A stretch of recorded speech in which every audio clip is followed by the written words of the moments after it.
மூசா அலைஹிஸ்ஸலாம் முன்னால் கடல், பின்னால் ஃபிரௌன். மூசாவுடைய சமூகம் சொன்னது, மூசா எம்மை கைவிட்டு விட்டீர். மூசா அலைஹிஸ்ஸலாம் சொன்னார்கள், கல்லா, ஒருபோதும் அல்ல. இன்னமா ரப்பி, என்னை படைத்த இறைவன் என்னோடு இருக்கிறான், அவன் எனக்கு வழிகாட்டுவான். மூசா அலைஹிஸ்ஸலாம் அவர்களுக்கு கடலை பிளந்து வழிகாட்டினான் இறைவன். இப்ராஹிம் அலைஹிஸ்ஸலாம் நெருப்பில் வீசப்பட்டார்கள். நெருப்பு சுட்டரித்து விடும் இப்ராஹிம் என்று சொன்னார்கள்.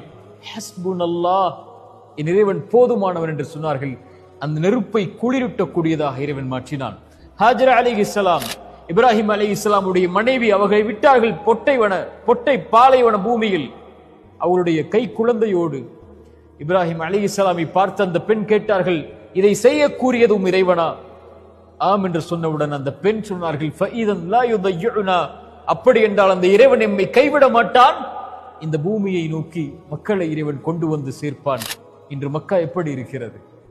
இறை தூதரை பாதுகாத்த, இப்ராஹிமை பாதுகாத்த, நபி மூசாவை பாதுகாத்த, ஹாஜர் அவர்களை பாதுகாத்த இதே வார்த்தை கஷ்டத்தில் சிக்கி தவிக்கக்கூடிய, சிரமங்களால் அகப்பட்டிருக்கக்கூடிய, வாழ்வின் இருளில் மூழ்கி கொண்டிருக்கக்கூடிய, கடனில், நஷ்டத்தில், செல்வ இழப்பில், சோதனைகளில், உயிரிழப்புகளில், பிரிவில், தனிமையில் சிக்கி தவிக்கக்கூடிய எல்லோர்களையும் வாழ்வில் விடுதலையாக்கும்.